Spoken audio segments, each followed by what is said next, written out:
नमस्कार. आतापर्यंत सामनाच्या माध्यमातून आपण माननीय बाळासाहेब ठाकरे, शिवसेना पक्षप्रमुख उद्धव ठाकरे यांच्या अनेक मुलाखती घेतल्या आणि आपण त्या पाहिल्यात. पण ज्या एका मुलाखतीची संपूर्ण महाराष्ट्राला आणि मराठी माणसांना प्रतीक्षा होती, ती मुलाखत आज आपण इथे घेतो आहोत. स्वतः शिवसेना पक्षप्रमुख उद्धव ठाकरे आणि महाराष्ट्र नवनिर्माण सेनेचे अध्यक्ष प्रमुख सन्माननीय राज ठाकरे हे दोघेही आपल्याकडे आज मुलाखतीसाठी आलेले आहेत. मी त्यांचं स्वागत करतो. महाराष्ट्राच्या राजकारणामध्ये सध्या फार मोठी उलथापालथ सुरू आहे. मुंबईसह 29 महानगरपालिकांच्या निवडणुका या महाराष्ट्र राज्याचं आणि मुंबईचं भवितव्य ठरवणार आहेत. आणि या मुंबईच्या भवितव्यासाठी माननीय उद्धवजी आणि राजजी एकत्र आल्याचं चित्र महाराष्ट्र पाहतोय. मराठी माणसाच्या मनात अनेक प्रश्न आहेत आणि तेवढाच आनंदसुद्धा आहे आपण एकत्र आल्याबद्दल. या मुलाखतीचं वैशिष्ट्य असं आहे की जशी मुलाखत संयुक्त आहे, म्हणजे आपण दोघे आहात, तशी ही मुलाखत घेण्यासाठी सुद्धा आम्ही दोघे, म्हणजे माझ्याबरोबर प्रसिद्ध दिग्दर्शक, कलाकार, सिनेनिर्माते महेश मांजरेकर आहेत. महेश मांजरेकरांनी इथे बोलवण्याचं कारण इतकंच की हा जो संयुक्त प्रकरण सुरू झालं आहे त्याची ठिणगी महेश मांजरेकरांनी त्यांच्या एका मुलाखतीत टाकली होती आणि तिथूनही सुरुवात झाली. त्याच्यामुळे मांजरेकरांनी इथे खास आमंत्रित केलं आहे.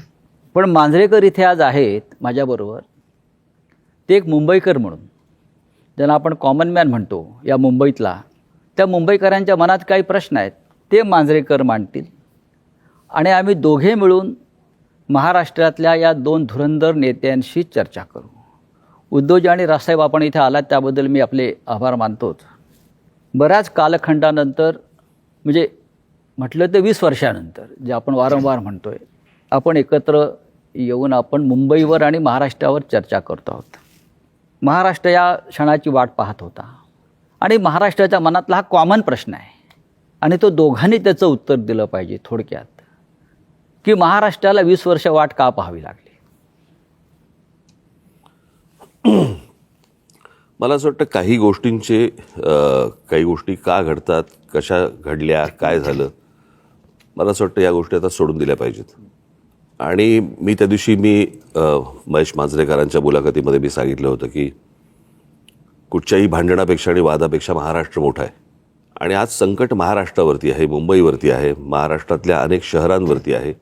आणि जे संकट आहे हे मराठी माणसाला समजलेलं आहे की काय प्रकारचं आहे आणि काय प्रकारचं राजकारण महाराष्ट्रामध्ये सुरू आहे. मला असं वाटतं की ती एकच गोष्ट ही या एकत्र येण्याचं सर्वात महत्त्वाचं कारण आहे. आज हा आमच्या अस्तित्वाचा विषय नाही आहे, आज हा महाराष्ट्रातल्या मराठी माणसाच्या अस्तित्वाचा विषय आहे. या विषयात अनेक वर्ष मी बोलतोय, उद्धवही बोलतोय या सगळ्या गोष्टींमध्ये, परंतु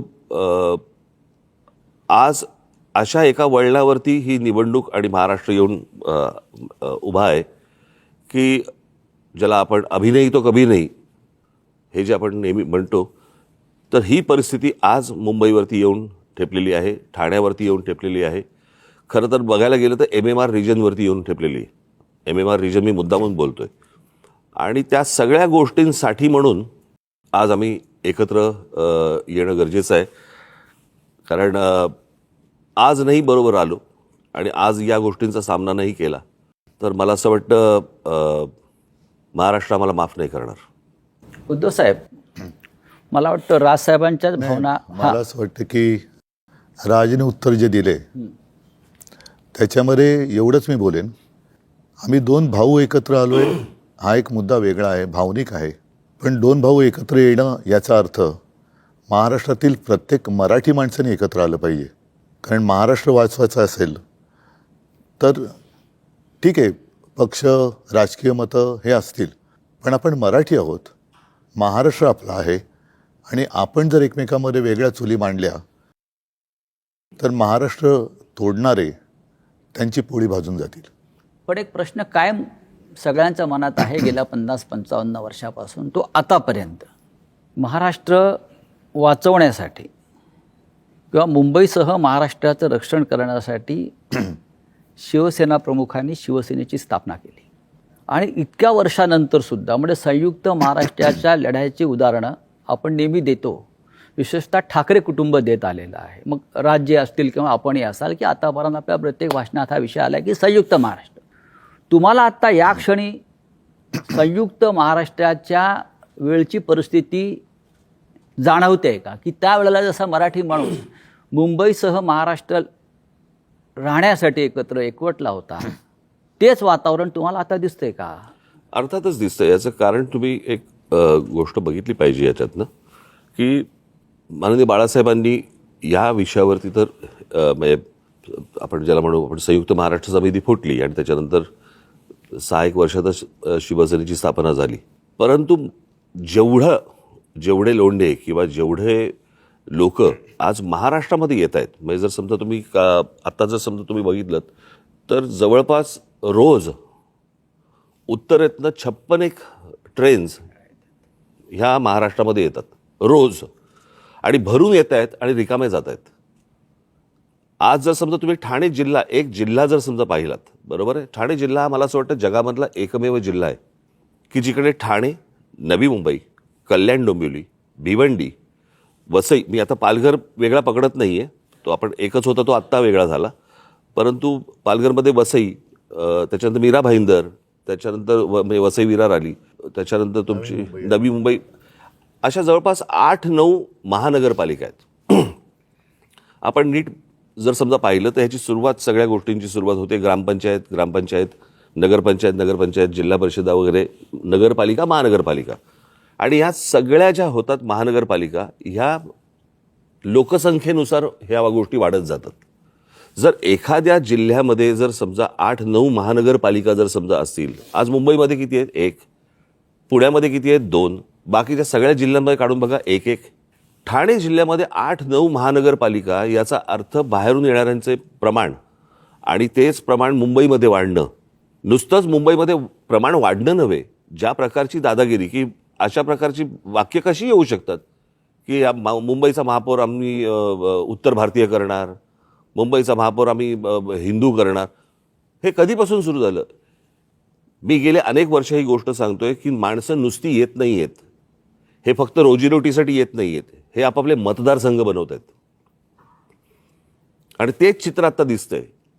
आणि जी जुनी जखम जी आहे ना, जुन्या ज्या गोष्टी आहेत ना, की मुंबई महाराष्ट्रापासून स्वतंत्र करणं, वेगळी करणं, हे जे जुनं स्वप्न आहे ते कसं पूर्ण करता येईल याच्यासाठीची ही सगळी खटाटोप या लोकांचा चालू आहे. आणि मला असं वाटतं ते वातावरण जे संयुक्त महाराष्ट्राच्या वेळेला होतं, की जी मुंबई वेगळी करणं किंवा स्वतंत्र करणं किंवा गुजरातने मागणं, तेच वातावरण मला असं वाटतं आज आहे. आणि आज अशी परिस्थिती आहे, केंद्रात ते आहेत ज्यांची इच्छा आहे, राज्यात ते आहेत, आणि महानगरपालिकांमध्ये पण जर उद्या ते आले तर मला असं वाटतं आपण त्याच्यानंतर मराठी माणूस काहीच करू शकणार नाही. आणि ह्या सगळ्या गोष्टीकडे हतबलतेने पाहणं, हे मला असं वाटतं हे काही आमच्याकडनं होणार नाही, आणि म्हणून आम्ही एकत्र आलो. उद्धव साहेब, राजसाहेब जे म्हणतात त्या 100% तथ्य आणि सत्य आहे. पण मराठी माणूस जेव्हा जेव्हा भडकला, पेटला, तेव्हा महाराष्ट्रामध्ये परिवर्तन झालेलं आहे अनेकदा. मग सत्ता परिवर्तन असेल, सामाजिक परिवर्तन असेल, पण आजही त्या पद्धतीनं तुम्हाला मराठी माणूस पेटलेला दिसतोय का? एक लक्षात घ्या की मराठी माणूस पेटला तेव्हा संयुक्त महाराष्ट्र झाला. मुंबई महाराष्ट्राला मराठी माणसाने मिळून दिली. मधला जो काळ होता 60 ते 66, जर माझा आवाज 60 ते 66, याच्यामध्ये आत्ता जी राजनी सांगितली ती परिस्थिती निर्माण झालेली. मराठी माणूस खचून गेला होता, आत्मविश्वास गमावला होता, आणि त्याच्यात एक ताकद, चैतन्य निर्माण करण्यासाठी शिवसेनेची स्थापना झाली. इतके वर्ष व्यवस्थित चाललं. आपल्याला सगळ्यांना असं वाटलं की आता हे काय पुढे कोण हिंमत करणार नाही. मात्र शिवसेना ज्या पद्धतीने त्यांनी फोडली, राजकारणामध्ये पक्षांतर होतात, इथली लोक तिकडे जातात, पण पक्ष संपवणं, पक्षाचं चिन्ह काढून घेणं, त्याची मान्यता जवळपास रद्द करणं, म्हणजे त्याचं अस्तित्व नष्ट करणं, जी मराठी माणसाची ताकद आहे ती तोडून फोडून टाकणं, हे काय दर्शवतं?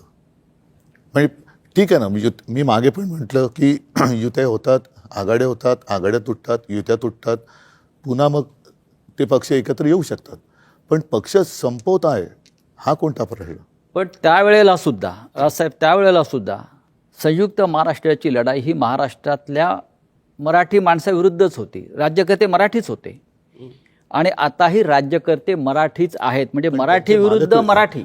पण त्यांचे मालक जे आहेत त्यांच्याकडे ते नोकरी करतात. यातलं सांगू का, हे सगळे ससाणे आहेत. मालकाच्या हातावरती बसून पक्षी मारून आणणं हे ससाण्याचं काम असतं. इथे मालकाच्या हातावरती बसून आपलीच माणसं फोडणं हे आत्ताच्या लोकांचं काम आहे. म्हणजे स्वकीयांचा घात करणं हे फक्त पक्षांमध्ये नसून राजकीय पक्षांमध्ये पण तेच चालू आहे. आणि तीच कृती आता सगळी सुरू आहे. आपल्याच लोकांकडनं ह्या गोष्टी करवून घ्यायच्या. कसं आहे, मराठी म्हणून तुम्ही एकत्र आलाच नाही पाहिजेत. आणि याच्यासाठी म्हणून मग जाती जातींमध्ये भेद निर्माण करणं, जाती जाती एकमेकांच्या अंगावर ढकलणं, एकमेकांच्या उरावरती बसवणं आणि त्याच्यातनं भांडणं, वाद, मारामाऱ्या ह्या सगळ्या गोष्टी करवून त्यांना महाराष्ट्र हा एकत्र मराठी म्हणून असता कामा नये, याच्यासाठीचं हे सगळं अख्खं राजकारण त्यांचं सुरू आहे. आपण एकत्र आलेला आहात, महाराष्ट्राला आनंद झाला, मराठी माणूस एकवटला. पण भारतीय जनता पक्षाचे सध्याचे मुख्यमंत्री देवेंद्र फडणवीस म्हणतात आपल्या युतीविषयी, ही करप्शन आणि कन्फ्युजनची युती आहे. यांचा सगळ्यांचा डोलारा जो आहे ना, या सगळ्यांचा डोलारा हा नरेंद्र मोदींवरती अवलंबून आहे. बरं का, ही बसवलेली माणसं आहेत सगळी. ह्यातला बसलेला माणूस कोणीच नाहीये. आणि बसवलेला जो माणूस असतो ना, तो फक्त धन्याचा ऐकतो, मालकाचा ऐकतो. त्याच्यामुळे मालक जे सांगेल त्याप्रमाणे काम करायचं, त्या सगळ्या गोष्टी करायच्या. त्याच्यामुळे मला काही त्यांच्या बोलण्याला काही लॉजिक आहे असं मला वाटत नाही. आणि भ्रष्टाचाराच्या गोष्टी तर फडणवीसांनी करूच नाहीत ना. ते बैलगाडी घेऊन गेले होते नाही का अजित पवारांच्या बाबतीत. कालच अजित पवार बोललेत ना. हो, अजित पवारांच्या बाबतीत बैलगाडी घेऊन गेले होते की हे पुरावे आम्ही घेऊन येतोय म्हणून. मग आता म्हणतायत की कोर्टात केस चालू आहे. अरे मग द्या ना ते पुरावे. कसं आहे, आपलं ठेवायचं झाकून, दुसऱ्याचं बघायचं वाकून, या लेवलला आता ते आलेत. तुमच्याकडे काय चालू आहे ते एकदा बघा. मी परवा दिवशीच्या पत्रकार परिषदेमध्ये म्हटलं नाही, या देशामध्ये कोणी राजकारणामध्ये सत्तेचा अमरपट्टा घेऊन आलेला नाहीये. सत्ता बदलत असतात, काळ ह्या सगळ्या गोष्टी बघत असतो. उद्या ज्या दिवशी हे बदलेल, तुम्ही टार्गेट आहात. मुख्य लक्ष तुमच्यावर आणि तुम्ही टार्गेट आहात. कशावरती? म्हणजे ही चाटम मंडळी जी आहेत भाजपमधली, ज्यांना तुम्ही चाटम म्हणता, ते तुमच्या प्रश्नामध्येच उत्तर आलं ना. तर जसं कन्फ्यूज आणि करप्शनची युती म्हटलंय. नाही, करप्शन त्यांचं म्हणणं की अनेक वर्ष आपली सत्ता आहे आणि त्याच्यामध्ये सहभागी होते. होय.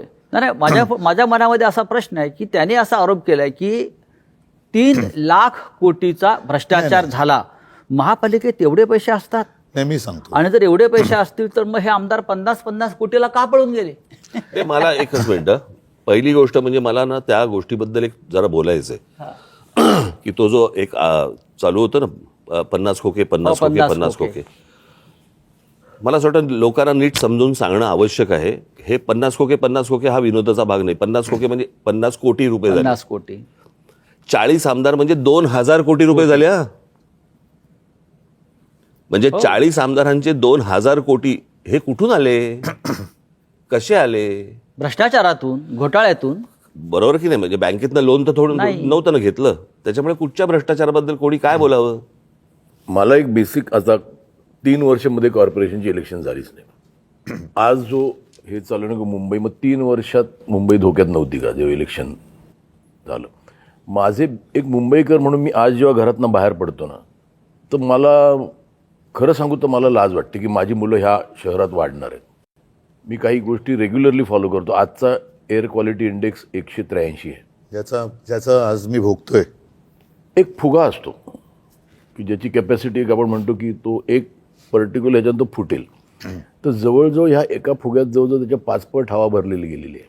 माझा एक प्रॉब्लेम आहे की मुंबई डिकंजेस्ट कधी होणार? म्हणजे मी आता बाहेरचे लोंढे बोलतच नाही. एक मुद्दा सांगतो, विचारतो तुम्हाला. तुम्ही इतके वर्ष मुंबईत राहतायत. माझा आणि राजचा जन्म मुंबईतला आहे. आज जेवढं प्रदूषण दिसतंय, हवेचा जो काही निर्देशांक वगैरे म्हणतोय प्रदूषणाचा, हा एवढा खराब कधी झाला होता का? ह्याचं कारण असं की आता यांची जी काय होर्डिंग्ज लागलेत, विकासाची गती नाही आहे, ह्यांची विनाशाची गती आहे. नियोजन शून्य विकास हे याचं कारण आहे. कारण तुम्ही जे म्हणताय ना, एक तर आओ जाओ घर तुम्हाला, इथूनच पहिली सुरुवात होते. त्याच्यानंतर साधारणतः आपल्याला नेमकं आज हवंय काय? आज जर का तुम्ही पाहिलं तर सगळीकडे रस्ते खोदलेत, जिथे जाऊ तिकडे रस्ते खोदलेत, मोठमोठ्या इमारती उभ्या राहिलेल्या आहेत. विकासाच्या नावाने मेट्रो असेल, काही ठिकाणी पूल असेल, हवेत. पण ते एका वेळेला सगळं तुम्ही काढलं आहे आणि त्यावेळेला मुंबईच्या खर्चाचा ताळमेळ हा बसवला गेला पाहिजे. मी मुंबईकर म्हणून मी तुम्ही म्हणतो, आपण सगळेच मुंबईकर आहोत. तुम्ही जो कर भरता त्याच्यासमोर तुम्हाला काय मिळतं? प्रदूषण. म्हणजे विकास तुमच्याकडे काय फार मोठा रस्ता आम्ही छान केला आहे, सरळ तुमच्या घरापासून हॉस्पिटलमध्ये जातो रस्ता, याला मी विकास नाही म्हणत. हॉस्पिटल कमीत कमी असणं आणि आयुष्य चांगलं असणं हा विकास पाहिजे. माझं तर म्हणणं आहे, विकास नको आता. नाही, मुंबई ही विकास मानसिकता करण्याच्या लायकीची ही राहिलेली मानसिकता नाही. का झाली? कारण नियोजन शून्य विकास. आम्ही सुद्धा आज आमची जी होर्डिंग लागलेत, मी 12पासून लावतोय होर्डिंग. होय, हे आम्ही केलं आणि त्याच्याबद्दल मला अभिमान आहे आणि मला असं वाटतं मुंबईकरांना अभिमान आहे. मग त्याच्यामध्ये शाळेचा दर्जा असेल, पाण्याचा दर्जा असेल, किंवा आता कोस्टल रोड झालेला आहे. कोस्टल रोडसुद्धा हा आपण केलेला आहे. पण वाटेल तिकडे, जसं आता मी कलानगरला राहतोय, वेडेवाकडे उड्डाण पूल, आता तिकडे आणखीन एक वॉकर ब्रिज करतायत. कोणासाठी करताय? कशासाठी करतायत? आणि संपूर्ण धुळीचं आणि सिमेंटचे कण आपल्या फुफ्फुसामध्ये जात आहेत. मी तेच म्हणतो की आता विकास करण्यासाठी जागा नाही राहिली मुंबईला. म्हणजे कार्बन डायऑक्साईडचं प्रमाण 1 किलोमीटर मागे Mumbai is the highest in the world. म्हणजे आपण जो श्वास घेतो त्याच्यातनं आपण कार्बन ऑक्सिजन याचं मूळ कारण असं आहे की एक तर चाललेल्या काय ज्याला विकासाच्या नावाखाली ज्या काही गोष्टी सुरू आहेत त्या, आणि दुसरं म्हणजे मुंबईमध्ये, ठाण्यामध्ये, पनवेलमध्ये, नवी मुंबईमध्ये तुम्ही जर सगळीकडे आपण जर गेलो, प्रचंड मोठ्या प्रमाणावरती रिडेव्हलपमेंट सुरू आहेत. झाडं तोडतायत, झाडं तुटतायत, रिडेव्हलपमेंट सुरू आहे. डोंगर कापतायत. आणि काय होतं की ह्या सगळ्या ह्याच्यामध्ये आपल्याकडे ना डीपी बनतो पण टाउन प्लॅनिंग होत नाही. मी माझी काही भाषणं दाखवीन की जी साधारणपणे 2008ची वगैरे भाषणं आहेत, 2009ची भाषणं आहेत, की ज्यावेळेला मी पुण्यात जात असे आणि पुण्यातले माझी भाषणं आहेत की मुंबई खराब व्हायला एक काळ लोटला, पुणे ते बघणार नाही, पुणे लवकरात लवकर बर्बाद होईल. मी पुण्याला शिफ्ट झालेलो की मध्ये असं विचार केलं मुंबई कंजेस्टेड, पुण्याला शिफ्ट झालो. नाही, पुणे तर पण बर्बाद. 6 महिन्यात परत मुंबईला आलो मी. आणि म्हणजे काय माझं म्हणणं, आता लोंढेत आले राहू दे की आता मुंबई करत आता आले, आता तरी थांबवायची गरज आहे. दोन्ही गोष्टी मूलभूत ज्या गोष्टी आहेत ना, जसं मी काही बातम्यांचे हे घेऊन आलेलो आहे. आता मुंबईमध्ये कांदळवन आहेत. कांदळवन साधारण कुठे होतात? समुद्र आणि खाडी जिकडे असते तिकडे. नाही म्हणजे त्यांना समजेल असं म्हणजे मँग्रोव्ज. मला माहिती आहे. हां, म्हणजे मराठीत सांगायचं तर मँग्रोव्ज. तर विकासाच्या नावाखाली ते मँग्रोव्ज कापणार. आता साधारणतः एक कायदा असा आहे की जेवढी झाडं तुम्ही तोडाल तेवढी झाडं तुम्ही लावली पाहिजेत. आता मुंबईची मँग्रोव्ज जी समुद्र किनारपट्ट्यावर आहे ती कापल्यानंतर, तोडल्यानंतर तुम्ही कुठे लावली पाहिजेत? तुम्ही पुण्याला गेलात, चंद्रपूरला गेलात, मुंबईतल्या कांदळवनाची भरपाई हे चंद्रपूरला करणार. ह्या विकासाचा कसा काय उपयोग होणार आपला? आता सुद्धा मी 2017चा माझा महापालिकेचा वचननामा पाहिलात तर मुंबईला पाण्यासाठी गारगाई आणि पिंजाळ ही 2 धरणं आपण बांधायचं वचन दिलं होतं. कर्मधर्मसंयोगाने मी मुख्यमंत्री झालो आणि म्हटलं आता दिलेलं वचन पाळलं पाहिजे म्हणून मी त्याचं प्रेझेंटेशन घेतलं. तेव्हा माझ्या लक्षात एक धक्कादायक गोष्ट आली की गारगाई आणि पिंजाळ करायचं असेल तर जवळपास 6-1 लाख झाडं कापावी लागतील. म्हणजे जंगल पूर्ण नामशेष करायचं. साधारणतः ज्याला कॅचमेंट एरिया म्हणतो तिकडे हा सगळा पाऊस पडतो, तो एरिया तुम्ही नष्ट करणार म्हणजे पर्यावरण खतम करणार. आता ते खतम केल्यानंतर जो काही खर्च होणार तो खर्च केल्यानंतर आपण पुन्हा पावसावरती अवलंबून राहणार. परत तेही पाणी आपल्याला उद्या जाऊन कमी पडणार, कारण तुम्ही म्हणता तसं दुसऱ्या बाजूनी लोंढे येतच राहणार. त्याला पर्याय म्हणून आम्ही समुद्राचं पाणी हे पिण्यायोग्य करण्याचा प्लांट मी मुख्यमंत्री असताना पायलट प्रोजेक्टला गो हेड दिला होता. आणि हा पायलट प्रोजेक्ट आत्ता कालच्या डिसेंबरमध्ये पूर्ण झाला असता. त्या पायलट प्रोजेक्टमधनं आज तानसातनं जेवढं पाणी दर दिवशी मिळतं 400 MLD तेवढं पाणी आपल्याला मुंबईकरांना त्या समुद्रापासून कालच्या डिसेंबरमध्ये उपलब्ध झालं असतं. त्यांनी तो प्लांट बाजूला टाकला आणि कॉन्ट्रॅक्टरसाठी परत एकदा गारगाई पिंजाळला हार घातला. आरेच्या जंगलाला मी संरक्षण दिलं होतं मेट्रोच्यासाठी. अरे मी पण केलं ना, मेट्रोचं लोकार्पण मी पण केलं, मेट्रो 2चं. माझं म्हणजे म्हणणं होतं म्हणजे सरकारचं की तुम्हाला कारशेडसाठी आरेचं जंगल कापण्याची गरज नाही. कांजूर मार्गला होऊ शकतं. आता याने काय केलं, हट्टापायी आरेचं जंगल मारलंच प्लस कांजूर मारला करतायत. कशासाठी करता हे? उद्धव साहेब म्हणजे दोन्हीकडे नाही, नाही, माझं कॉन्ट्रॅक्टर माझा प्रश्न हा आहे की इथे मुंबईत राहणारा सफर करून करतोय तो आपण- मिडल क्लास, नाही मिडल क्लास करतो. आज ज्या बिल्डिंग होतात तिकडे 24 तास पाणी असतं. आज माझे छोटे मिडल क्लास जिथे राहतात नक्कीच. त्यांना 2 तास सकाळी पाणी, 3 तास सकाळी पाणी. तो जो एक भाग आहे ना की किती क्राऊड का मुंबईत. बरं आज मला बाहेर पडलो तर जिथे मला 10 मिनिटं लागत होती तिथे आज मला 1 तास लागतो. तर डिकन्जेस्ट करणं माझं असं म्हणणं आहे की लोकांना तर सांगा की मुंबई आहेत ते राहू दे की. म्हणजे मी म्हणतो आले ते आले, आता समजा ते मुंबईकरच झाले, पण आहेत त्यांना एक समजायला पाहिजे की आता जागा नाही. 51 लाख गाड्या आहेत मी एक सांगतो तुला मुंबईत. काय आहे, मला असं वाटतं की ह्या काही गोष्टींकडे राजकीय पक्ष म्हणून न बघता मला असं वाटतं राज्य म्हणून पाहणं गरजेचं आहे. काय आहे, 4 प्रकारच्या जागा असतात. एक केंद्र सरकारची जागा असते, एक राज्य सरकारची जागा असते, एक महानगरपालिकेची जागा असते आणि एक खाजगी जागा असते. बरोबर? आता गोदरेजची खाजगी जागा आहे, तिकडे तुम्हाला एकही झोपडी मिळणार नाही. पण केंद्र सरकारच्या, राज्य सरकारच्या आणि महानगरपालिकांच्या, बरोबर, या ज्या सगळ्या जागा आहेत याला आईबापच नाही. म्हणजे आज कित्येक वेळेला अशा अनधिकृत गोष्टी या पाडल्या गेल्या आणि नंतर तिकडचे कोणीतरी अधिकारी त्यांना त्याच्यावरती ज्या प्रकारचा ज्याला वचक पाहिजे तो वचक मला असं वाटतं की येणं गरजेचं आहे. तो कोणी म्हणजे तो उद्या आम्ही आणू, उद्या कोणी राज्यातली लोक असतील त्यांनी आणावा, उद्या राज्यात आम्ही आलो तर आम्ही आणू. पण मला असं वाटतं की तुम्ही जे बोलताय ते अत्यंत योग्य आहे की जागा संपलेली आहे. बरोबर? आता साधी गोष्ट आपण समजा प्रदूषणाची गोष्ट बोललो, प्रदूषणाची, तर मुंबईमध्ये हीच हालत आहे, मला मान्य. परंतु आज दिल्लीमधली हालत काय? तिकडे 200च्या वर आहे इक्वालिटी. बरोबर की नाही? आणि आज दिल्लीमध्ये जर समजा आपण बघितलं तर केंद्र आणि राज्य अशा दोन्ही गोष्टी तिकडे आहेत. राजसाहेब तुम्ही एक फार नाही, महत्वाचा मुळामध्ये- मुद्दा आता मांडला. नाही, मुळामध्ये राज्यकर्त्याचं प्रेम हे राज्यावरती असायला पाहिजे, सत्तेवरती असतं कामा नये. सत्तेसाठी वाटेल ते करायचं आणि बट्ट्याबोळ झाला की हात वर करायचे. आता तुम्ही मला सांगा, मुंबईमध्ये आपण राहणार आहोत. दुर्दैवाने मी असं म्हणेन की आजचे राज्यकर्ते हे मुंबईकर नाही आहेत. जरी मराठी आहेत, महाराष्ट्रातले असले तरी त्यांना मुंबईकरांसाठी किंवा त्यांच्या शहरांसाठी काही पडले का त्यांच्या नागरिकांसाठी? इथे ते फक्त कॉन्ट्रॅक्टरसाठी काम करतात. इथे 2 महत्त्वाचे प्रश्न उपस्थित झालेले आहेत. एक तर आता राजसाहेबांनी जो मुद्दा सांगितला, जमीन केंद्र सरकारची आहे, राज्य सरकारची आहे, खाजगी आहे. पण आज मुंबईसह महाराष्ट्रातल्या जमिनींचा मालक मोदींचा लाडका उद्योगपती झालेला आहे. एकेकाळी आपल्या महाराष्ट्रात देशामध्ये विनोबा भावेंनी घोषणा दिली होती सबभूमी गोपाल की. आज सबभूमी अदानी की. मुंबई वाचवायची असेल तर हे जे आपल्या मुंबईच्या मोक्याच्या जमिनी गिळंकृत करण्याचे जे काम चालू आहे, जे आपल्या जाहीरनाम्यातसुद्धा आहे, वचननाम्यातसुद्धा तो आपण मुद्दा घेतला आहे, हे आपण कसं करणार? मुंबई वाचवायची असेल तर आधी आपल्या महत्त्वाच्या मोक्याच्या जमिनी धारावीसह मिठागरं असतील, टोल नाके असतील, हे आज एका उद्योगपतीच्या नाही, घशात घालण्याचं काम केलेलं आहे. नाही, आज त्यांना अडवणारं कुठे प्रशासनमध्ये नाहीच आहे ना. केंद्रातनं ऑर्डर आली, जसं मगाशी राज म्हणाला, हे ससाणे बसलेले आहेत, ते जागा राखवतात आणि ते जागा घेऊन त्या याच्या घशात घालतात अदानीच्या.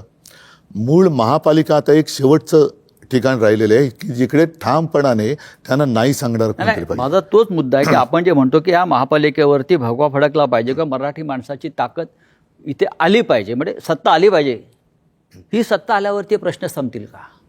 जे प्रश्नासाठी आपण आता उभे आहोत, मी तुम्हाला आपण एकत्र आलेला मी एक गोष्ट सांगतो. आणि सगळ्यात मोठं संकट हे गौतम अडाणी मुंबई गिळतोय भाजपच्या माध्यमातून. मी याच्याबद्दल एक गोष्ट बोलतो. हा, मला असं वाटतं की मुंबई महानगरपालिका याची मुदत संपली 2022ला आणि 2022लाच मला असं वाटतं उद्धव सरकार गेलं. बरोबर? त्याच्या आधी महापालिका विसर्जित झाली होती. आधी म्हणजे कधी मग 21ला 6 महिन्या अगोदर. एक त्या माझं जूनमध्ये सरकार पाडलं, मला वाटतं मार्च 4-5 महिने अगोदर. बरोबर? तेव्हा मुदत संपली. 22 त्याच्यानंतर 25 पर्यंत, 4 वर्ष झाली आता. या 25 पर्यंत, आज 26 कधी 26ला आज जानेवारीमध्ये निवडणूक होते. इतकी वर्ष काय गेली? मी माझ्या पुढच्या काही भाषणांमधनं किंवा माझ्या काही इंटरव्ह्यूमधनं मी ते तुम्हाला नीट सांगणार आहे की ह्याचं काय प्लॅनिंग चालू होतं आणि 24 ते 25 मध्ये काय झालं. एका वर्षात काय झालं हे मी तुमच्यासमोर आणणार आहे. मी आत्ता नाही बोलत या विषयात, परंतु हे काय प्रकारचं प्लॅनिंग आणि कशासाठी या निवडणुका पुढे ढकलत आज 26पर्यंत आल्यात ते मी तुम्हाला सांगणार आहे नंतर. ही माणसं जी आहेत ना, ही म्हणून मगाशी मी म्हटलं नाही, ही बसवलेली माणसं आहेत. आणि तू म्हणतोस की हे जागा दाखवतात, हे जागा नाही दाखवत. ते जागा पाहतात, हा, तेच ह्यांच्याकडे ते. सह्यांसाठी फक्त फायली येतात की ह्याच्यावर सही कर. आता आपल्याच लोकांना, आपल्याच इकडच्या मराठी लोकांना समजत नाही होत आपण काय करतो हे त्यांना नंतर कालांतराने समजेल की त्यांनी आपण काय महाराष्ट्राचं घोडचुका डेथ वॉरंट केल्या. काढलेलं नाही आहे. नाही एक Correct. मिनिट. आपल्या सहीनं मराठी संजय. माणसाच्या सहीनं मराठी माणसाचं डेथ वॉरंट काढलं. आणि तसं त्यातलं कसं आहे, एकच मिनिटं, की देवेंद्र फडणवीस नागपूरचे, अजून बाकीचे सगळे बाहेरचे. मी एकदा ना, एकच गोष्ट म्हणून सांगतो, मी एकदा स्वित्झर्लंडला गेलो होतो. आणि स्वित्झर्लंडला गेल्यावरती मी तो देश पाहत होतो. आणि तो देश सगळ्या काय गाड्या फिरत आहेत, सगळ्यांकडे उत्तम नोकऱ्या आहेत, सगळे सुंदर रस्ते आहेत, उत्तम निसर्ग आहे, सगळं व्यवस्थित छान. तो सगळा देश पाहताना मला पहिला मनात प्रश्न आला, इथला विरोधी पक्ष काय करतो. हो. म्हणजे निवडणुकीच्या तोंडावरती काय सांगतो तो, की मी तुम्हाला हे देईन, मी तुम्हाला ते देईन, मी तुम्हाला त्या कल्पनेच्या बाहेर होतो मी. बरोबर आहे. मुंबईमध्ये मुंबईकरांना काय पाहिजे हे मला असं वाटतं मुंबईत तुम्हाला तिथे जन्माला आल्याशिवाय कळणार नाही. बाहेर येऊन ज्यावेळेला तुम्ही ती एखादी गोष्ट बघता, शहर बघता किंवा एखादा देश बघता ना, तुम्हाला समजणारच नाही तिथले प्रश्न काय ते. आता उदाहरणार्थ समजा तुमचा कुठचा काय गृहनिर्माण मंत्री किंवा अजून कुठचा PWD मिनिस्टर किंवा अजून कोणतरी हे बाहेरचे ज्यावेळेला येतात, ते ज्यावेळेला मुंबईत येतात त्यावेळेला त्यांना प्रश्न पडतो, सारा प्रॉब्लेम काय शहराचा. रस्ते आहेत, हॉस्पिटल आहेत, दिवे आहेत, शाळा आहेत, कॉलेजेस आहेत, पाणी आहे 24 तास. इथले प्रॉब्लेम काय आहेत. कारण तो कंपॅरिझन करतोय त्याच्या रस्त्यांशी, त्याच्याकडच्या लोडशेडिंगशी, त्याच्याकडच्या सगळ्या गोष्टींशी. त्याच्यामुळे हे सगळे प्रॉब्लेम होतात. तुमची मानसिकता कशी आहे. माझं जे आता मी इथे मुंबईकर म्हणून बोलतोय, आता हे पॉलिटिकल बाजूला ठेवून, की मला जे बाहेर पडल्यावर प्रश्न पडतात ते, की आज आई भीक मागू देत नाही की वडील चोरी करू देत नाही, अशी परिस्थिती फक्त मिडल क्लासची आहे. त्या मिडल क्लाससाठी काय म्हणजे आज आपण म्हणतो की बाहेर रस्त्यावर फिरा, फुटपाथ. आता आम्हाला लहानपणी सांगायचं की the pedestrian should walk on the footpath. नाहीच आहेत फुटपाथ, चालणार कुठे. आज शाळांचे एवढे प्रॉब्लेम आहेत. माझं म्हणणं आहे की कॉर्पोरेशनकडे एवढ्या शाळा आहेत, त्या एवढं बजेट आहे मुंबई कॉर्पोरेशनचं, त्या अत्याधुनिक का केल्या जाऊ नये. आता कसं आहे, आणि आज डिजिटल एज्युकेशन झालं आहे. असंही नाही की टीचर्स चांगले पाहिजे, आम्हाला टीचर्स चांगले मिळत नाही. तर आज एक म्युन्सिपाल्टी शाळेत जाताना मला मुलाला पाठवताना मला लाज नाही वाटता का. मग ते त्यांच्या बरोबरीने का नाही करता येत. कारण होऊ दे की आता मुलांना एअर कंडिशनमध्ये बसायची सवय आहे. नाही, याच्याबद्दल एक नक्की सांगेन. हां, अगदी एअर कंडिशन नसेल, पण साधारणतः 2010 पासून मी अभिमानाने सांगेन की देशामध्ये मुंबई महानगरपालिका ही एकमेव महानगरपालिका असेल की तिने अत्याधुनिक यंत्रणा किंवा सुविधा वापरायला लागले. व्हर्च्युअल क्लासरूम म्हणजे काय केलं आम्ही, साधारणतः एका विषयामध्ये महापालिकेच्या शाळेमध्ये एक चांगला शिक्षक किंवा शिक्षिका कोण आहे त्यांना बोलवण्यात आलं आणि एका स्टुडिओतून 10वीच्या विद्यार्थ्यांना एका स्टुडिओतून त्या शिकवायच्या किंवा शिकवतात. आणि हे शिकवणं म्हणजे मन की बात नाही, प्रश्नोत्तर होतात. आज मी जे तुम्हाला सांगितलं ना की ह्याच्यामध्ये आम्ही पुस्तिकाच केलेली आहे. आणि तुम्ही म्हणाला त्याच्यात जवळपास 1300 शाळा आपल्या मुंबईमध्ये आहेत महापालिकेच्या. आणि या महापालिका शाळेमध्ये 3.5 लाख विद्यार्थी जवळपास वेगवेगळ्या 8 भाषेमध्ये शिक्षण घेतात. म्हणजे मराठी तर आलीच, इंग्रजी, सेमी इंग्रजी आली, हिंदी, उर्दू, गुजराती, अशा ह्या सगळ्या 8 भाषांमध्ये आपण त्यांना शिक्षण देतो. आणि ही साधारणतः 2010 साली सिस्टीम सुरू केल्यानंतर 2014-15च्या सुमारास आम्ही 8वी ते 10वी म्हणजे जे शिवसेना प्रमुखांचं एक स्वप्न होतं की विद्यार्थ्यांच्या पाठीवरती किती ओझं आहे, तर तो अभ्यासक्रम आम्ही सिम किंवा सिममध्ये आणला. एक सिम कार्ड असतं ना फोनवर टाकायचं आणि ते टॅबमध्ये टाकून द्यायला लागलो. त्याच्यामध्ये बऱ्याचशा गोष्टी ह्या ॲनिमेटेड होत्या, म्हणजे मुलांना पटकन समजायचं की काय काय. एखादी गोष्ट आपण दाखवू शकत नाही की समजा एखाद्या ग्रहाला इतके चंद्र आहेत, त्या चंद्रावरती वातावरण कसं असेल, अशा काही गोष्टी आपण प्रत्यक्षात दाखवू शकत नाही. त्याचं ॲनिमेशन करून ते त्याच्यात टाकण्यात आलं. त्याचा परिणाम असा झाला की महानगरपालिकांच्या शाळांचा रिझल्ट हा जवळपास 100%च्या जवळ आला. आणि आता तुम्ही जे म्हणताय ना, पहिल्या प्रथम महापालिकांच्या शाळांमध्ये ॲडमिशन पाहिजे म्हणून चिठ्ठ्या मागायला लोक यायला लागले आणि ॲडमिशनसाठी लोकांच्या रांगा लागायला लागल्या. बऱ्याचशा मी बघितले म्युनिसिपल स्कूल्स बंद होऊन तिकडे काहीतरी वेगळं करायचं होतं ते. नाही, त्याही शाळांबद्दल आता या गेल्या 4 वर्षात त्या तक्रारी वाढल्यात. पण अगदी SSC तर आहे, CBSE, ICSE वगैरे या सगळे अभ्यासक्रम आपण त्या शाळांमध्ये आणले. आता गेल्या 4 वर्षात काय झालं आहे? माझ्या माहितीप्रमाणे उद्धव साहेब, मुंबईत ते लोन आलं काय माहीत नाही, पण विदर्भातल्या काही सरकारी शाळा गौतम अडाणींना दिलेल्या आहेत. चंद्रपूर, गडचिरोली. नाही, का तसं म्हणजे आपलं महाराष्ट्राचं शिक्षण खाते इतकं सक्षम नाही. नाही, आपण मुंबई पुरतं बोलताना नाही सांगतो ना, हां. ह्या सगळ्या गोष्टी गेल्या मी तर म्हणेन 4 वर्षात जास्त प्राधान्याने देण्याचं हे ठरवण्यात आलं. म्हणजे चंद्रपूरमध्ये एक शाळा दिली त्यांना, एक दिली, आता एक वरून पुढे जातील ना ते. ही आता सुरुवात मुंबई आहे. महापालिकेमध्ये सुद्धा जर त्यांचं येणार नाही म्हणा सत्ता, पण हे मग सगळं त्यांचं खाजगीकरण करतील. हॉस्पिटलचं खाजगीकरण करतात, ते आपण रोखलेलं आहे. उद्धव साहेब, दुसरा एक महत्त्वाचा विषय सातत्यानं इथे मी तुमच्याशी चर्चा करतानाही मी किंवा राजसाहेब सुद्धा आहेत. सध्या धुरंधरचा माहोल आहे. लोक धुरंधरवर या सिनेमावर चर्चा करतात, त्यातल्या एकंदरीत वातावरणावर चर्चा करतायत. मग मुंबईत रेहमान डकेत कोण आहे किंवा धुरंधर कोण आहे?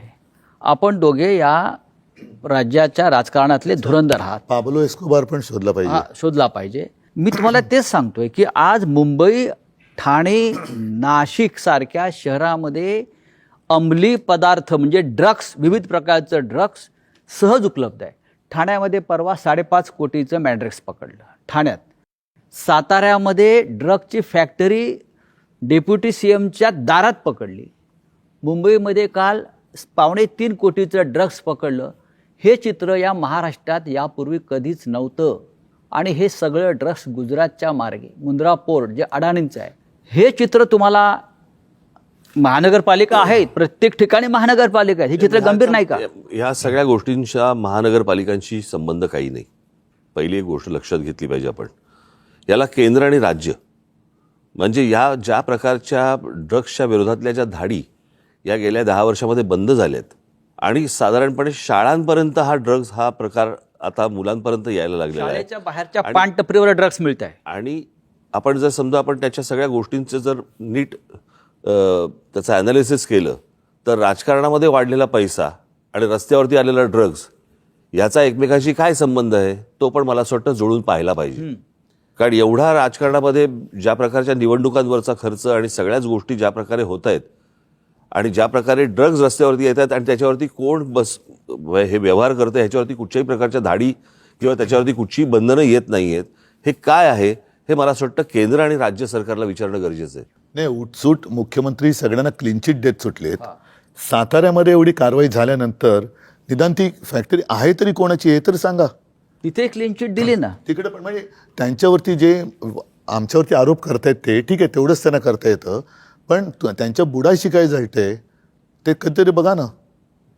ते बूड जळून खाक झाल्यानंतर बघून काय उपयोग आहे? असे कोण त्याच्यातले इन्व्हॉल्व असणारी लोक त्यांच्या आजूबाजूला अंगत पंगत करत बसलेत का? महानगरपालिका जरी असल्या तरी आपण पाहतोय की राजकारणाचं ज्या पद्धतीनं गुन्हेगारीकरण झालेलं आहे खुल्याम. यांच्या मुळामध्ये गुन्हेगारीकरणपेक्षा मला त्याचं मी चांगला शब्द म्हणजे विद्रुपीकरण झालंय. म्हणजे मी मगाशी धुरंधरचा उल्लेख केला, त्याच्यामध्ये कराचीमधलं एक लॅरी शहर आहे दाखवलेलं. ज्या पद्धतीनं लॅरी शहरातल्या माफियांची मोडस ऑपरंडी होती किंवा झालेली होती त्यावेळेला, त्याच पद्धतीनं मुंबई, ठाणे, नाशिक, पिंपरी चिंचवड या प्रमुख शहरामध्ये, नागपूर, त्याच पद्धतीनं आज तुम्ही प्रमुख शहरं घेऊच नका. हां, तुम्ही मराठवाड्यामध्ये जा, तुम्ही पश्चिम महाराष्ट्रामध्ये जा, तुम्ही विदर्भामध्ये जा आणि जी छोटी छोटी जी शहरं आता जी उभी राहत आहेत ना तिकडची परिस्थिती बघा. बीड आहे. मग नाही, पण म्हणून मी मागे एकदा बोललो होतो की आपल्या देशाला पंतप्रधान पाहिजे. देशाला पंतप्रधान नाही आहे, भाजपला पंतप्रधान आहे. तसंच महाराष्ट्राला मुख्यमंत्री नाही आहे, जो आहे तो भाजपचा आहे. म्हणजे हे सगळेजण त्यांचा पक्ष आणि सत्ता एवढं सत्तांध झालेली आहेत लोक की लोक मेले तरी चालतील, नागरिक मेले तरी चालतील, त्यांची मुलं बाळं ड्रग्सच्या आहारी गेले तरी चालतील, त्याच्यात धंदे करणारे आपल्या बाजूला बसले तरी चालतील, पण आम्हाला सत्ता पाहिजे. ही जी काही वृत्ती ह्याच्यावरती आपण काय बरं. करणार? ते ठीक काय आहे, म्हणजे- आपल्याकडे कायदा सुव्यवस्थेचं खातं नाहीये, आपल्याकडे सरकार नाहीये, नाही, पण ह्याच्यासाठी- आपल्याकडे जनसंघटन आहे ना. जेव्हा ह्याच्यासाठी शेवटी काय आहे, जसं राज म्हणाल तसं की सत्ता हातात असणं गरजेचं आहे की जिकडे आपण कायदेशीर बंधनं उद्या जाऊन तिकडे धाड टाकल्यानंतर यांचेच बगलबच्चे निघाले तर लोक आता गेल्या नगर परिषदेच्या निवडणुकीमध्ये मालवण वगैरे त्या भागात त्यांच्याच युतीतल्या मित्रपक्षांनी त्यांच्या दुसऱ्या पक्षावरती धाड टाकली. काय मिळवलं? पैसे दिसले, पुढे काय झालं? Clean chit. Clean chit. उपयोग काय? म्हणजे काय होतं, या सगळ्या गोष्टींना कुठेतरी बंधनं घालण्याला सुरुवात होण्यासाठी या महानगरपालिका आत्ता या क्षणाला खूप महत्त्वाच्या आहेत आणि लोकांनी त्यांचा राग, मला असं वाटतं हा जे सगळं महाराष्ट्रात चालू आहे हा इथे व्यक्त करणं गरजेचं आहे. ही सत्ता आमच्यासाठी नको आहे, परंतु ज्या काही गोष्टी होत आहेत याच्यावरती जर बंधनं आणायची असतील, त्याला सुरुवात जर समजा करायची असेल तर मला असं वाटतं महानगरपालिका आता ही गरज आहे, ज्याच्यासाठी खास करून मुंबई, ठाणा, पुणा, नाशिक, तुमचं मीरा भाईंदर असेल, कल्याण डोंबिवली असेल, इतर सगळ्या महानगरपालिका, इथे लोकांनी आता राग व्यक्त करणं गरजेचं आहे. काय होतंय, लोकांकडनं जर समजा त्यांनाच मतदान होत असेल, बाकीच्या गोष्टी सोडा, ते माघारी घेऊन पैसे देऊन काहीतरी त्या माघारी घ्यायला लावणं वगैरे वगैरे, पण लोकांनी जर समजा मतदानातनं राग व्यक्त नाही केला तर मला असं वाटतं की ते मग आपण म्हणतो ना नंतर की ते राजानं मारलं काय आणि पावसानं झोडलं काय, तक्रार कोणाकडे करायची? तुमच्याकडे करणार लोक तक्रार. तक्रार नुसतं म्हणजे आमच्याकडे फक्त तक्रार, मतं नाहीत असं थोडी होतं. आता उमेदवार जे माघार घेत आहेत, आता ह्याच्या पुढची परिस्थिती कदाचित अशी होईल की जसं अमेरिकेने तो व्हेनेझुएलाचा अध्यक्ष उचलून नेला, तसे आता जिल्हाध्यक्ष आणि सगळे महापौर उचलून घेऊन जातील दिल्लीला, सुरतेला. व्हेनेझुएलाचे अध्यक्ष आपले मादुरो. मंत्री नेलेच ना त्यांनी. नाही, माझं म्हणणं तेच नाही, नाही, माझं हे- म्हणजे आपले व्हेनेझुएला मंत्री जसे एक उचलून देश आहे. सुरतला नेले. व्हेनेझुएला मला एक वाटतं- देश आहे. नाही संजय, जसं आपले मंत्री यांनी उचलून सुरत आणि गुवाहाटीला नेले, ट्रम्पने तेच केलं. तेच केलंय. नाही, हे सुरुवात इथून झाली. व्हेनेझुएला देशाची लोकसंख्या सुद्धा 2,30,00,000 आहे आणि मुंबईची लोकसंख्या सुद्धा आपण मगाशी म्हणाला त्यानुसार 231 आहे. नाही, मग- आणि दोन्ही शहरांचे आणि व्हेनेझुएलाचे प्रश्न तसेच आहेत. कोणत्याही प्रकारचा विकास नाही, ड्रग्स तेवढंच आहे, गुन्हेगारी आहे. पण मग आता तिथल्या इथून कोणाला अध्यक्षाला- उचलायचं आहे? जे करतात त्यांना उचललंच पाहिजे. त्यांना जर का तुम्ही चोंबाळत बसलात केवळ सत्ता पाहिजे म्हणून, तर सत्यानाच त्यांचाही होणार आहे जे चोंबाळतात त्यांचं. नाही, माझं म्हणणं आहे की आत्ता जे म्हणजे आपण दर प्रत्येक वेळेला म्हणतो की मतदान हा माझा हक्क आहे. आता हे जिथे निर्विवाद आलेत, कोणीच नाही, बिनविरोध. त्यांनी कसं दाखवायचं काळं बोटावरचं? म्हणजे माझा हक्क तुम्ही हिरावून घेताय ना, माझा मतदानाचा हक्क तुम्ही हिरावून घेताय. तर माझं म्हणणं आहे त्याला काही पर्याय नाही आणि ही सवय अख्खी लागू नये प्रत्येक ठिकाणी. म्हणजे जो मतदार जो निवडतो म्हणजे त्याचं मत की मला हा हवा की नको हे राहिलंच नाही. मग अशा वेळेला तर काही करू शकत नाही. आता एखादा आला निरो, कोणीच उभं राहिलं नाही, मला वाटतं तिकडे असं आलं पाहिजे की मग 30% लोकांनी म्हटलं ना की आम्हाला नको, तर ते बाद केलं गेलं पाहिजे. नाही, काय आहे, तो मला अधिकार, मत आहे ना माझं. त्या वोटिंग पॅड जे आहे ना त्याच्यावरती एक अधिकार आहे नोटांचा, पण त्या नोटांमुळे झालेला प्रॉब्लेम आहे हा. नाही, पण नोटा आता तो निर्विवाद असेल तर तिकडे वाटलेल्या मतदानाला नोटा- वाटलेल्या नोटांमुळे झालेला वाटलेल्या नोटांमुळे झालेला प्रॉब्लेम आहे, त्याच्यामुळे नोटाचा पण अधिकार नाही. घ्या. पण आता तिथे निर्विवाद आले तर तिकडे नोटा पण दाबायला चान्स नाही ना. एक्झॅक्टली, कारण नोटा मिळाल्या ना. नाही, पण म्हणून माझं म्हणणं आहे की नोटा हे नाही पाहिजे. नाही महेशजी, हा. म्हणून जसं काही वेळेला एखाद्या कामासाठी टेंडर काढलं जातं आणि ते टेंडरमध्ये जर काही गफलत वाटली तर रिटेंडर करतात. तसंच मला असं वाटतं, मी परवाच्या आमच्या पत्रकार परिषदेत बोललो की जिथे हे बिनविरोध झालेत तिथे निवडणूक आयोगाने रिझल्ट थांबवले, ते आमच्या बाकीच्या निवडणुकांबरोबर जाहीर करतील, कारण तो गुलाम आहे त्यांचा. तिथल्या निवडणुकीची प्रक्रिया नव्याने घेतली पाहिजे. हे जे बिनविरोध सगळं थोतांड झालं, कारण आता ते तिकडनं त्यांनी, बरं या बिनविरोधमध्ये आमच्या दोघांचा एकसुद्धा नाही, राष्ट्रवादी पवारसाहेबांचा एकसुद्धा नाही, अपक्ष एकसुद्धा नाही आला. हे काय योगायोग आहे? नाही, त्याला मी तेच म्हणतो. म्हणजे ते योगायोग आहे की काय आहे काय हे? नाही, माझं म्हणणं आहे की लोकांच्या मताला काही व्हॅल्यू आहे की नाही? मग- तिकडच्या लोकांना त्यांचं मत असेल की नाही स्वतः, त्यावेळेला म्हटलं की जर का 30% लोकांनी त्यांचं पण मतदान घ्या. 30% लोकांना वाटलं की ही रिप्रेझेंट जेनझी हा एक शब्द आता सगळीकडे थोडासा दरारा निर्माण करणार झालेला आहे. या सगळ्या ठिकाणचे जे जेनझी जे पहिल्या प्रथम मतदान करणार होते ते खूप अस्वस्थ आहेत आणि त्यांची आग आज त्यांच्या डोक्यामध्ये आहे, ती बाहेर आली तर मग यांची हालत खराब होणार. उद्धव साहेब, तुम्ही जेनझीचा उल्लेख करताय, पण नेपाळ असेल, बांगलादेश असेल, अन्य राष्ट्रामध्ये डोक्यात राग आणि आग असलेला जेनझी हा खरोखर रस्त्यावर उतरला, त्याला सांगावं लागलं नाही. आपल्याकडला जेनझी सुद्धा एका विशिष्ट विचारसरणीचा गुलाम होऊन थंड असं आपल्याला पडलेला वाटतंय. दिसतोय. असं वाटतंय. आणि त्या जेनझी तुमच्याकडे अपेक्षेने पाहतोय. मला असं वाटतं की हा पहिल्या भागामध्ये आपण थोडं थांबू. ज्या प्रकारचं मला एक एवढंच बोलतो, ज्या प्रकारचं राजकारण आता सध्या महाराष्ट्रामध्ये देशामध्ये चालू आहे, मला खरंच प्रश्न पडतो, देवी देवता आहेत का? आणि आहेत तर हे ते फक्त हे का बघत बसलेले आहेत? आणि एवढे 33 कोटी एवढे जर आहेत तर ते काय हे या सगळ्या गोष्टी का बघत बसलेत?